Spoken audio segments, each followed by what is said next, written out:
எல்லாருக்கும் வணக்கம். அரட்டை ஸ்குவாட் அசம்பிள் ஆயிட்டோம். ஐபிஎல் குவாலிஃபயர் 2 அகமதாபாத்ல Narendra Modi stadium. Mumbai Indians versus Punjab Kings. லாக்கோல் மட்டு முதலாளி எல்லாரும் ஃபுல் அட்டண்டன்ஸ்ல இருக்கோம். என்ன நினைக்கிறீங்க லாக்குல்? Q2 சுருக்கமா சொல்றீங்களா, நறுக்குன்னு 4 வார்த்தையில? அப்புறம் சேஞ்சஸ் எல்லாத்துக்கும் டீட்டெயிலா போவோம். பஞ்சாப் வந்து என்ன 2014 அப்புறம் இதான் ஃபர்ஸ்ட் டைம் இதுக்குள்ள வந்திருக்காங்க. இந்த ஃபர்ஸ்ட் டைம் Q2க்கு கடைசி மும்பை மேட்சோட 7 விக்கெட்டோட ஜெயிச்சிருக்காங்க. ஆமா, மோரார்லெஸ் நாளைக்கு டாஸ் வின் பண்றவங்களுக்கு கொஞ்சம் சான்ஸ் ஜாஸ்தி இருக்கும்னு நினைக்கிறேன். பேட்டிங் ஃபர்ஸ்ட் பண்ணா கொஞ்சம் ஹை ப்ராபபிலிட்டி இருக்கும்னு நினைக்கிறேன். 56-57% சான்ஸ் இருக்குன்னு பார்த்தேன். இதான் நம்மளுடைய ஷார்ட் இன்பாக்ஸ், உங்களுடைய முத்துக்கள். சரி, என்னென்ன சேஞ்ச் இருக்கும் மட்டும் சொல்லு. மும்பை இந்தியன்ஸ் அதான் இன்ஜுரி தான் இப்போதைக்கு. Gleeson injured. இப்போ சஹார் அவளுக்கு ஏதோ இது பண்ணி ஃபிட்னஸ் டெஸ்ட்லாம் பண்ணாங்களாம். ஸோ அவர் சஹார் வந்துட்டாருன்னா maybe they will go back to அஸ்லங்கர் அந்த இது. இல்லைன்னா டாப்லி எடுத்தோடனே விளையாட வைக்கிச்சு தான் ஆகணும் அந்த 2 ஸ்பாட்டில். அது சஹால் வந்து ஆப்வியஸ்லி பஞ்சாபுக்கு ஃபிட் ஆயிட்டாரு. அவரு அப்படியே வந்துருவார் அந்த ஸ்பாட்டில். மற்றபடி எதுவும் சேஞ்சஸ் இருக்காது லாஸ்ட் மேட்சுக்கும் இருக்கும். முதலாளி என்ன சேஞ்ச் இருக்கும்னு நினைக்கிறீங்க? பஞ்சாப் உமர் கட்டி பிடிச்சி தாங்குற வரைக்கும் கஷ்டம் தான் அவங்களுக்கு. ஆனா அவங்க அவ்வளவுதான், அதே தான் போவாங்க, மாற்ற மாட்டாங்க. போன சீசன் அங்க வேற விளையாடி இருக்காரு குஜராத் டைட்டன்ஸ். ஆமா, பட் போன மேட்ச் இங்க ஆடின மேட்ச வந்து பஞ்சாப் ஜெயிச்சிருக்காங்க, இவங்க தோத்துருக்காங்க இல்லையா? மும்பை தோத்துருக்காங்க. மும்பை இந்தியன்ஸ் வந்து இது வரைக்கும் அந்த ஸ்டேடியம்ல ஒரு மேட்ச் கூட ஜெயிச்சது இல்ல. இது வந்து இந்த சீசன் வந்து change of all law of averages மாதிரி எல்லாத்தையும் பிரேக் பண்ணிட்டு இருக்காங்க. ஸோ அது பார்ப்போம். பட் சேஞ்சஸ் வந்து மும்பை வந்து அதான் அந்த ஒரே ஒரு இன்ஜுரி கன்சர்ன் பண்ணலாம். தீபக் சார் இன்ஜுரி கன்சர்னு, அதுக்கப்புறம் Gleeson. So Gleeson I think is out. So Deepak sir திருப்பி வருவாரா இல்ல டாப்லி வருவாரா? டாப்லி வந்தா அது ஒரு டிஃப்ரெண்ட் ஆங்கிள் தான். அவங்க இது வரைக்கும் ஐபிஎல் ஆடல, இன்டர்நேஷனல் கேம்ஸ் ரீசெண்டா வந்து பெருசா ஆடல. ஸோ அவர் fresh out of the stock வருவாரு. மே முடிஞ்சு ஜூன்ல குவாலிஃபயர் வந்தா நீ டாப்ல வந்துடுவான்னு சொல்லி டாப்லி வீட்ல சொல்லியிருக்காங்களாம். அவங்க வீட்டுல அவங்க அம்மா சொன்னாங்களா? ஆமா, அவங்க அம்மா சொல்லியிருக்காங்களா லாகுல்? மே மாசம் முடிஞ்ச ஐபிஎல் வந்து ஜூன் வரைக்கும் போயிருச்சு, டாப்ல வந்துருவப்பா டாப்லின்னு சொல்லியிருக்காராம். ஸோ அது இருக்கு, அந்த சேஞ்ச் மட்டும் இருக்கு. மற்றபடி மும்பையை பொறுத்த வரைக்கும் அவங்க பேட்டிங் லைனப் சொல்ல தேவையில்லை. நம்ம சூரியகுமார் ஏதோ ஒரு ஸ்ட்ரீக்ல இருக்காரு. அதுவும் ஒரு லா ஆஃப் ஆவரேஜஸ்ல எப்பயாவது பிரேக் ஆகணும் அப்படின்னு ஒரு கமெண்ட் வர வந்திருக்கு. வாஸ்தவம் தான், பிரேக் ஆகணும், பட் தெரியல. ஆனா சூரியகுமார் யாதவ் இல்லாட்டி மும்பை இந்தியன்ஸோட பேட்டிங் வந்து ஸ்டெபிலிட்டி இல்லாம இருக்கு. இப்போதைக்கு RCB batting, Virat Kohli batting நம்பிக்கை இருக்கிற மாதிரி, நம்பி இருக்க மாதிரின்னு சொல்ல முடியாது. அந்த ஆங்கர் ரோல் ஒருத்தர் பல்கா ஸ்கோர் பண்ண வேண்டியது இருக்கு. அந்த மாதிரி இப்போ ஸ்கை பண்ணிட்டு இருக்காரு. அவர் பண்ணலன்னா நாளைக்கு மும்பை என்ன பண்ணுவாங்கன்னு பார்க்கணும். ரோஹித் தான் அடிச்சாரு. பார்ஸ்டோ வந்து அப்கிரேட் ஆன் ரிக்கில்டன் தான், அது ஓகே தான். பட் தென் இவங்களுக்கு வந்து ஸ்கை இல்லாட்டி பெரிய ஒரு கேப் விழுந்து. இன்னொரு ட்ரிவியா வந்து sky has broken Sachin Tendulkar record in single season for Mi. 670 or 673 runs ஏதோ ஒன்று. ஆமா, அவங்களுக்கு வந்து ஸ்கை இல்லாட்டி பேட்டிங் தொங்கிறதுக்கு வாய்ப்பு இருக்கு. ஆனா பும்ரா இல்லைன்னா பவுலிங் கண்டிப்பா தொங்கிரும். பும்ரா இல்லைன்னா இதுக்குள்ளேயே வந்திருக்க மாட்டாங்கன்னு நினைக்கிறேன். அதான் நம்ம வந்து ஸ்கை பத்தி ஃபோக்கஸ் பண்ண. போன மேட்ச் வந்து 400 ரன் அடிச்சிருக்காங்க, 400 ரன் அடிச்சிருக்காங்க. அதுல இவர் கொடுத்த ரன் மட்டும் 27 ரன். பேசிக்கா அவங்க ஒரு 400 ரன் டிஃபரன்ஸ் மற்ற எல்லா பாலும் சேர்ந்து கொடுத்தது. இவர் 27 ரன் கொடுத்துருக்காரு, அவ்வளவுதான் கொடுத்துருக்காரு. ஸோ அந்த எஃபெக்ட். ஸோ இப்போ பஞ்சாப் ஆடுறாங்கன்னா 16 ஓவர்ல அவங்க எவ்வளவு மேக்ஸிமம் ஸ்கோர் பண்றாங்க, மற்றதெல்லாம் போனஸ் பும்ராட்ட ஸ்கோர் பண்றதை கணக்கு வச்சு தான் அவங்க ஸ்கோர் பண்ணியும். ஆமா, இப்போ கன்வென்ஷனல் வே ஆஃப் திங்கிங் என்ன, ஈஸியஸ்ட் வே வந்து இந்த மாதிரி வென்யூல தான் டாஸ் ஜெயிச்சு பவுலிங் போடுவாங்க, டியூ வந்துடும், அந்த கணக்கெல்லாம் பார்ப்பாங்க. பட் நான் போன தடவை சொன்னேன், போன வீடியோலயே கண்ணை மூடிட்டு பேட்டிங் பண்ணிடணும். பெரிய பிக் மேட்ச்ல எல்லாம் வந்து put runs on the board. இந்த மாதிரி ஹை ஸ்கோரிங் வென்யூல especially when it's going to be a battle between the batters and on either side, டாஸை வின் பண்ணி பேட்டிங் பண்ணி ரன் அடிச்சிருங்க. 220 அடிச்சு புட்டு அந்த team out of the contest. 220 230 வந்து 2 பேருமே கேப்பபிள் ஆஃப் ஸ்கோரிங் தட். இப்போ வந்து Bairstow's big upgrade on Rickelton என்ன பொறுத்த வரைக்கும். Current Bairstow Rohit is finding form and Rohit is a man of big games. நம்ம எல்லாத்துக்கும் தெரியும். போன மேட்ச் அதை ப்ரூவ் பண்ணாரு. டிராப்ஸ் தான் பண்ணாங்க, பட் தென் ஸ்டில் அந்த பிக் மேட்ச் டெம்பரமெண்ட்னு ஒன்று இருக்கு. பிக் மேட்ச் பிளேயர் அப்படிங்கிறது ஒரு இது. சூரியகுமார் நம்ம இப்பதான் பேசணும். ஹர்திக் வந்து கடைசியில் அந்த ஒரு 10 பால் அந்த ஒரு finishing kick you can definitely give. அப்படிங்கிறப்ப இவங்க பேட்டிங் பண்ணா அது, அவங்க பேட்டிங் பண்ணா அந்த பிரியன்ஸ் பிரப்சிம்ரன் இங்கிலீஷ்க்கும் டீசென்ட் டச்சில் தான் இருக்காரு. Shreyas Iyer he knows how to build score and take them to the score of 220. அந்த அடி அடிச்சாங்க. சஷாங்க் நேஹல் வதேரா என்னை பொறுத்த வரைக்கும் best middle order domestic batters இப்போதைக்கு கோயிங் அரவுண்ட் இன் ஐபிஎல். 2 பேருமே ஒரே டீம்ல இருக்காங்க. அதனால டாஸை வின் பண்ணிட்டு கண்ணை மூடிட்டு பேட்டிங் பண்ணிடணும் 2 டீமா இருந்தாலும். பட் அவங்க அதை பண்ணுவாங்கன்னு we have to wait and see. மட்டும் நீ என்ன நினைக்கிறேன்? மட்டு பிச்சு என்ன எப்படி இருக்கும்? நாளைக்கு ரெயின் வரும்னு சொல்லியிருக்காங்க, வருமா? நாளைக்கு மழை பெய்யும்னு சொல்லிருக்காங்க, பட் ஃபுல்லா இல்ல. அதனால பேட்டிங் ஃபர்ஸ்ட் பண்றது இது இல்லையா? என்னதான் இருந்தாலும் ரெயின் ஒரு ஃபேஸ் பண்றதுக்கு ஒரு ஆப்ஷன். பட் டியூ எதுவும் இருக்காது. கொஞ்சம் ரெயின் இருந்தாலே ஆப்வியஸ்லி நோ டியூ. ஸோ அதனால அதை இது பண்ணும். அந்த வெனியூல 2 பிச்சுமே இருக்கு, பிளாக் சாயில் ரெட் சாயில். சொல்லுங்க அதை பத்தி. மழை பெஞ்சா கரைஞ்சிராதா சாயில்? லாஸ்ட் இதே பிச்சில் வந்து சிஎஸ்கே குஜராத் விளாட்னாங்க 235 டே மேட்ச். ஆனது அதுக்கு முன்னாடி ராஜஸ்தான் விளாட்னாங்க. அதுலேயும் அவங்க 200 அடிச்சாங்க, 210 அடிச்சாங்க. அதே பிச்சில் தான் விளாட்றாங்க. ஸோ அதான். பட் அதில் வந்து பிரசித் கிருஷ்ணா இவங்கெல்லாம் பவுலிங் போட்டாங்க. ஸோ கொஞ்சம் டாலர் பவுலர்ஸ் லைக் டாப்லி எடுத்தா அது ஒரு பிளாக் சாயில் பிச்சுன்னு நினைக்கிறேன். இல்லை, லாஸ்ட் டைம் விளாட்னது இது ஸ்பெசிஃபிக்காக இவங்கெல்லாம் நல்லா போட்டிருக்காங்கன்ற. இவங்க போல்ட் பும்ராலாம் வச்சுட்டு ரெட் சாயில் பிச் கொடுப்பாங்களா? ரெட் சாயில் தான் விளாட்றாங்க. ரெட் சாயில் தான் போடுறாங்க. ரெட் சாயில் பிச் தான் போட்டிருக்காங்க. எனக்கு இந்த பிச்சு தான் வேணும்னு ஓனர்ஸ் இன்ஃப்ளூயன்ஸ் ஏதாவது இருக்குமா? இருக்கும், பட் டைரக்டா குவாலிஃபயர்ஸ்ல வந்து எனக்கு தெரிஞ்ச வரைக்கும் பிசிசிஐ வில் டேக் ஓவர். இந்த லீக் மேட்சஸ்ல வேணா ஓனர்ஸ் வில் ஹேவ் பிகர்ஸ். குவாலிஃபயர்ஸை பொறுத்தவரை பிளே ஆஃப்ஸ் அப்படின்னு போயிட்டோம் அப்படின்னா பிசிசிஐ வில் டேக் ஓவர் அப்படின்னா வாட் எவர். இல்ல, BCCI will take over. But end of the day BCCI வந்து வந்து இந்த பிட்ச் தான் சொல்ல போறதில்ல. அவங்க வந்து they will give free rein for the obviously the curator யாரு இன்ஃப்ளூயன்ஸ் பண்றாங்களோ அதான். பிசிசிஐ இருந்துச்சுன்னா பிசிசிஐ கண்ட்ரோல்ல இருக்கும். பட் பிசிசிஐ வந்து சொல்ல போறது இல்ல இந்த பிட்ச் தான் பண்ணணும், இந்த பிட்ச் தான் பண்ணணும்னு. அது கியூரேட்டர் இதுல விட்டுருவாங்க டிஸ்கஷன்ல. கியூரேட்டர் யார் சொல்றதை கேட்பாங்கன்னா அது ஆப்வியஸ்லி அந்த ஹோம் டீம் இல்ல யாரு இன்ஃப்ளூயன்ஸ் இருக்கோ அவங்க தான் சொல்றது யாரும் நமக்கு தெரியாது இல்ல. சரி, ஓகே. கீ மேட்சப்ஸ்க்கு வாங்க. ரோஹித் சர்மா, ஹர்ஷ்தீப் சிங். கரெக்ட் தான். ரோஹித் மாத்திடுவாரு. ஆனா ரோஹித் வந்து ஹர்ஷ்தீப் ஒரு ஃபெதர் நிக்கோ இல்ல ஒரு கால்ல வாங்குறதுக்கோ வாய்ப்பு இருக்கு. பும்ரா இங்கிலீஷ்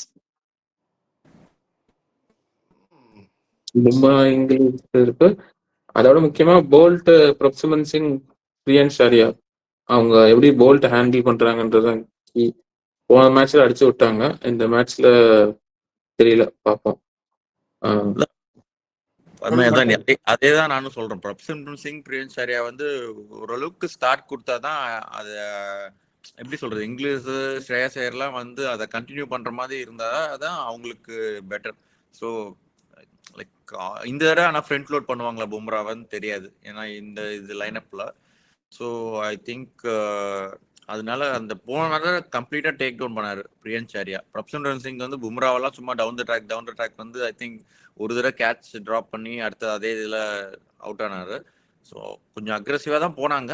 பட் அதான் அந்த பிரியன் ஷாரியா, பிரப்சிமன் சிங் ஸ்டார்ட் கொடுத்தாதான் அந்த கண்டினியூஷன் இருக்கும்.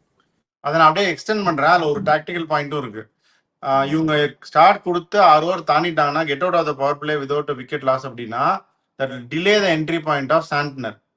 இல்லாட்டி பிரியன் ஷாரியா இருக்க வரைக்கும் சாண்ட்னர் போன தடவை சாய் சொல்யூஷனுக்கு அப்படி தான் பண்ணாங்க. போட விட்டுருக்கலாம், நமந்தீர் போட விட்டாங்க. அவங்க ஆஃப் ஸ்பின்னர் அசலங்கா இருந்தால் அசலங்கா போட்டிருப்பாரு. பட் தென் இப்போ சாண்ட்னரை வந்து இவங்க டிலே பண்ண லெசர் பவுலர்ஸ், இப்போ சாண்ட்னரா ஹர்திகானா I feel Santner is better bowler. But then இவங்க வந்து தேவையில்லாம மற்ற பவுலர்லாம் கொண்டு வருவாங்க, லெசர் பவுலர்ஸ்லாம் கொண்டு வருவாங்க. அப்படி இவங்க அவுட் ஆயிட்டாங்கன்னா சாண்ட்னர் பவர் பிளே முடிஞ்சோடனே வந்து கட்டிடுவார். 4 ஓவர் ஹீல் கண்ட்ரோல். அந்த விஷயத்துக்கு போகக்கூடாது. Tactically they should try to get out of the power play and delay Santner's entry point and make them go to plan B and plan C. இதுதான் வந்து டாக்டிக்கலா அவங்க பார்க்கணும். அதான். ஆனா பிரப்சிமல் சிங், பிரியன் ஷாரியா பவர் பிளேல விக்கெட் போகல அப்படின்னா I think it will be a stronger chance for Punjab to win in contrast to மும்பைன்னு தோணுது. ஆனா ஹை ஸ்கோரிங்கா தான் இருக்கும் ரெண்டு இன்னிங்ஸும். இவங்களும் அதே தான். பிரார் மாதிரி ஒருத்தர் திலக் வர்மா முன்னாடியே வந்துருவாரு.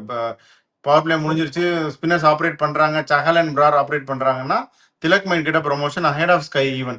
இப்போ வந்து இவங்க பவர் பிளே தாண்டிட்டாங்க, அதுக்கப்புறம் தான் ரோஹித்தோ இல்லை பேர்ஸவோ அவுட் ஆகிறாரு அப்படின்னா ஸ்ட்ரெயிட்டவே Tilak Varma will come and counter Chahal or Brar. இல்லை அதை அவங்க வந்து டிலே பண்ணிட்டு till bowl the lesser bowlers and அதை கேபிடலைஸ் பண்ணிக்குவாங்க. ஸோ செஸ் மாதிரி தான் இது. பட் அதான் இவங்க ஆனா ஒன்று பண்றாங்க. ஹர்ப்ரீத் ராவ் வந்து லெஃப்ட் ஹேண்டர் இருந்தாலும் சரி பரவாயில்ல, போட விடுறாங்க. போட விடுறாங்க. அந்த பட் அளவுக்கு அவர் அட்டாக் பண்ணுவார், திலக் வர்மா நல்லாவே அட்டாக் பண்ணுவார். I think he will succeed also. இன்னொன்று வந்து சவுத் இவங்க கம்பேர் பண்ண மேக்னர் is white ball captain for New Zealand and is capable of bowling even to left handers in Mumbai team. அவருக்கு லெஃப்ட் ரைட் அவர் கேப்பபிள் தான் வெற்றி. அவங்க அதை இப்படிதானே பண்றாங்க. ஆஃப் ஸ்பின்னர் போட விட மாட்டேங்கிறாங்க, ரைட் ஹேண்டர்ஸ்க்கு இதே கணக்கு தானே பண்றாங்க. தேவையில்லைன்னு நினைக்கிறேன். பட் அவங்களோட நீ சொன்ன மாதிரி அவங்களோட சாய்ஸ். நமந்தியோட எந்த வகையில குறைஞ்சிட்டாரு அவர்? அவருக்கு சும்மா லெஃப்ட் ஹேண்டர் தானே கொடுக்குறாங்க. மேட்சப்ஸ் வந்து சில டீம் ஓகே ரொம்ப அனலைஸ் பார்த்து அதெல்லாம் வந்து இது பண்ணி தான் பண்றாங்க. அது டீம் பொறுத்து.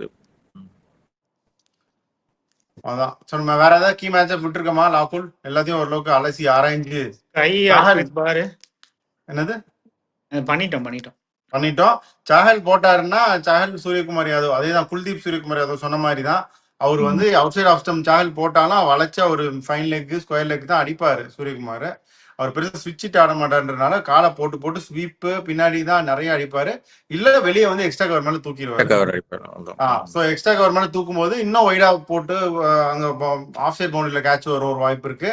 அப்படி இல்லாட்டி இங்க அடிக்கும் போது ஒரு டாப் வச்சு வாங்கி போகலாம். ஸோ நல்ல ஃபீல்டர்ஸ் எங்கெங்கெல்லாம் இருக்கணும் சூரியகுமார் பேட்டிங் பண்ணி சஹல் போடும்போது அப்படின்னா ஷார்ட் ஃபைன் லெக்லயும் நல்ல ஃபீல்டர் இருக்கணும், டீப் ஸ்கொயர் லெக்லயும் நல்ல ஃபீல்டர் இருக்கணும். இதுக்கு இன்னொரு ஃபைன் லெக்கும் வைப்பாங்க, கன்வென்ஷனல் ஃபைன் லெக்கும், அங்கேயும் நல்ல ஃபீல்டர் இருக்கணும். 3 பேர் போடுவாங்க. பிளஸ் டீப் எக்ஸ்ட்ரா கவர் நல்ல ஃபீல்டர் இருக்கணும். 4 ஃபீல்டர் நல்லா ஃபீல்டர் இருந்தால் தான் சரியா இருக்கும். சூரியகுமார் யாதவுக்கு வந்து ஷார்ட் தேர்ட் மேன்லாம் கூட அவர் ரிவர்ஸ் கண்டிப்பாக ஆட மாட்டாரு. ஸோ அதெல்லாம் அவங்க கொஞ்சம் ஃப்ரீ விட்டுட்டு இதை அவங்க டைட்டன் பண்ணாங்க அப்படின்னா விக்கெட் விடுவோம். நம்ம ஏதோ ஒரு மேட்ச் சொன்னோம், ஷார்ட் ஃபைன் லெக்ல வந்து எப்படி நீங்க ஃபீல்டர் மறைச்சு வைக்கிறது ஓகே, பட் ஆனா சூரியகுமார் இருக்கும்போது ஷார்ட் ஃபீல்ட்ல ஒரு மேட்ச் டிசி மேட்ச் தான். முகேஷ் குமார் யாரோ நிக்க வச்சிருந்தாங்க. முகேஷ் குமார் வந்து அங்க ஃபீல்டிங் நிக்க வச்சதெல்லாம் வந்து அது கேட்ச் தான். அது கேட்ச் தான், அது விட்டான். அதுதான் சொல்றேன். நாளைக்கு சஹலுக்கும் அதே தான் ஆகும். அதுதான் அட்டாக் பண்ணுவார், இந்த ஏரியால ஸ்கோர் பண்ணுவாரு, இல்லாட்டி வெளியே வந்து எக்ஸ்ட்ரா கவர் மேல தூக்கி அடிப்பார். இது 2 தான். ஸோ இதுக்கு அவங்க பிளான் பண்ணாங்கன்னா they will be successful. Shreyas Iyer ஃபுல்லா நின்று ஆடிட்டாருன்னா இவங்களுக்கு ரன் வந்துடும். ஸோ இந்த 2 பேர் தான் பேட்டில் கீ கான்டெஸ்ட் அப்படின்னு பார்த்தா ஸ்ரேயாஸ் ஐயர், இந்த பக்கம் சூரியகுமார் யாதவ்.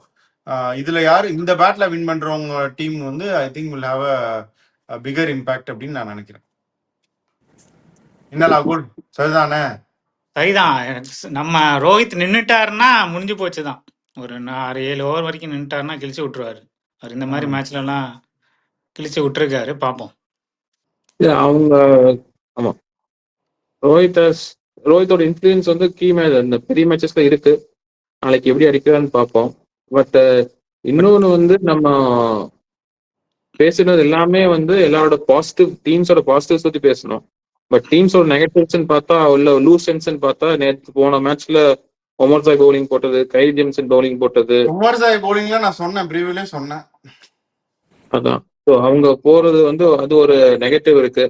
முதல்ல முஷீர் கானை வந்து சீக்கிரமே கொண்டு வந்துட்டாங்க பவர் பிளேல ரன்ஸ் போனதுனால. ஸோ அது விக்கெட்ஸ் போனதுனால ஸோ அவர் வந்து இறக்கி விட்டு வைஷாக் விஜயகுமார் விளையாட முடியாம போச்சு. அது ஒரு பக்கம். மும்பைக்கு வீக்னஸ் அப்படின்னு பாத்தீங்கன்னா ஒருத்தர் டீம்ல இருக்காரு ஆனா விளையாடவே இல்லை, ராஜ்பாவா. அவர் நாளைக்கு 10 பேர் வச்சு தான் விளையாண்டாங்க. கரெக்டான பாயிண்ட் தான். 10 பேர் வச்சு விளையாண்டாங்க. அப்ப கூட ஜெயிச்சாங்க. ஆனா அஸ்வினி குமார் ஸ்டெப் அப் பண்ணாரு போன மேட்ச். ஸோ அவர் ஒரு பாசிட்டிவ் தான் மும்பைக்கு எப்படி இருந்தாலும். ஸோ வீக்னஸ் இந்த பவுலிங்கை பொறுத்த வரைக்கும் கொஞ்சம் Punjab slightly weaker on the weaker side தான் தோணுது. ராஜ்பாவுக்கு பதிலா ஏதோ அவுட் அண்ட் அவுட் பேட்டரே எடுத்துடலாமா மட்டும் என்ன நினைக்கிறேன். அதான் இப்ப ஐ திங்க் இப்ப தீபக் சஹார் ஃபிட்டா இருக்காருன்னா ஐ திங்க் அந்த கிளீசன் ஸ்பாட்ல அவர் டைரக்டா வந்துட்டு தே will go with foreign batsman, Sri Lanka அந்த மாதிரி கொண்டு வந்துருவாங்கன்னு தான் நினைக்கிறேன். அப்படி கொண்டு வந்துட்டா அது கரண் சர்மாவா இருக்கலாம், இல்ல இன்னொரு out and out batsman Indian batsman கூட பண்ணலாம். அது எப்படி பண்ணுவாங்கன்னு தெரியல. அது ஐ திங்க் அவங்க எதுக்கும் ஒரு ஆல்ரவுண்ட் ஆப்ஷன் இருக்கணும்னு பாக்குறாங்கன்னு நினைக்கிறேன். வேணும்னா ஒரு கரண் சர்மா இந்தியோட போன மேட்ச் இல்லைன்னு நினைக்கிறேன் இம்பாக்ட் லிஸ்ட்ல. இருந்தார் இம்பாக்ட் சப்ஸ்டியூஷன்ஸ்ல இருந்தாருன்னு நினைக்கிறேன். ஓகே, சரி சொல்லு.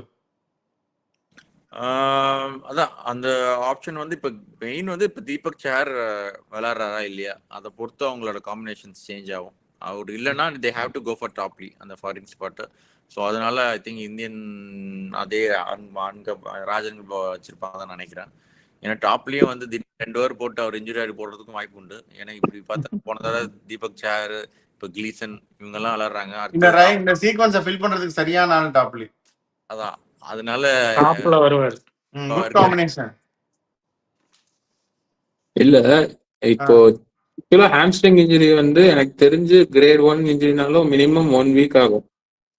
இது எல்லாமே ரொம்ப ஷார்ட் டர்ன் டைம். அவங்க ட்ரையல் பண்ணிருக்கலாம், இல்ல பெரிய மேட்ச்னால புஷ் பண்ணிருக்கலாம் தீபக் சஹர். பட் அவர் ஃபிட்டான்னு தெரியல. ஒருவேளை அவர் ஆட விட்டாலும் திருப்பி நடுவுல 2 ஓவர் போட்டுட்டு, ஏன்னா ஃபர்ஸ்ட் மேட்ச் அவர் இன்ஜுரி ஆன மேட்சே வந்து 2வது பால்லயே அவருக்கு வந்து ஹாம்ஸ்ட்ரிங் புல் ஆகி அதை டேப் பண்ணிட்டு அதுக்கப்புறம் தான் மீதி ஓவர் போட்டார். ஆக்சுவலா அதுவே ஒரு நல்ல ஓவர். அந்த ஓவர் மெயின் ஓவர், அந்த ஓவர் தான் மெயின் ஓவர் தான். அதுக்கப்புறம் தான் அது பெருசா ரன் கொடுத்தாரு. But high risk. எது அவரை ஒருவேளை ஃபிட்னஸ் ப்ரூவ் பண்ணாலும் அதை வச்சு மேட்ச் கண்டினியூ பண்றது ஹை ரிஸ்க்னு எனக்கு தோணுது. கிளீசன் போன மேட்ச்ல கடைசி ஓவர்ல பாதிலேயே போயிட்டார்ல, அந்த மாதிரி அவர் பாதிலேயே போயிட்டாருன்னா கஷ்டம் தானே. ஆமா இல்ல பட் அதான் இந்த தடவை வந்து bowling போட்டு பார்த்தாராம், ஃபிட்னஸ் டெஸ்ட் பண்ணாங்க, ஃபுல்லா டேப்டு வந்து. பட் ஆனால் எதுவும் இதெல்லாம் இல்லாம போட்டாரு அப்படின்னாங்க போட்டிருக்கு. ஸோ ஓகே, அது சொல்ல இப்போ நான் அது குறை சொல்ல. இப்போ டிங்கரிங் டேப்பரிங்லாம் எல்லாம் டம்பரிங்லாம் பண்ணிட்டு உள்ள இறக்கி விட்டப்போ அந்த டிங்கரிங் அத்து போச்சுன்னு வச்சுக்கோ நடுவில். அப்போ ஒரு வாரம் ஆச்சு. அதுக்குதான் அந்த ராஜாங்க வச்சிருக்காங்க. ஏதாவது ஆச்சுன்னா சரி ஒரு 2 ஓவர் போடுவார் ஒரு ஃபாஸ்ட் பவுலர் எக்ஸ்ட்ரா அப்படின்னு. ஓகே, யார் ஜெயிப்பாங்க? சட்டுனுக்கு வாங்க, கதைக்கு வாங்க. எம்ஐ, மும்பை, பஞ்சாப். மட்டு பஞ்சாப்.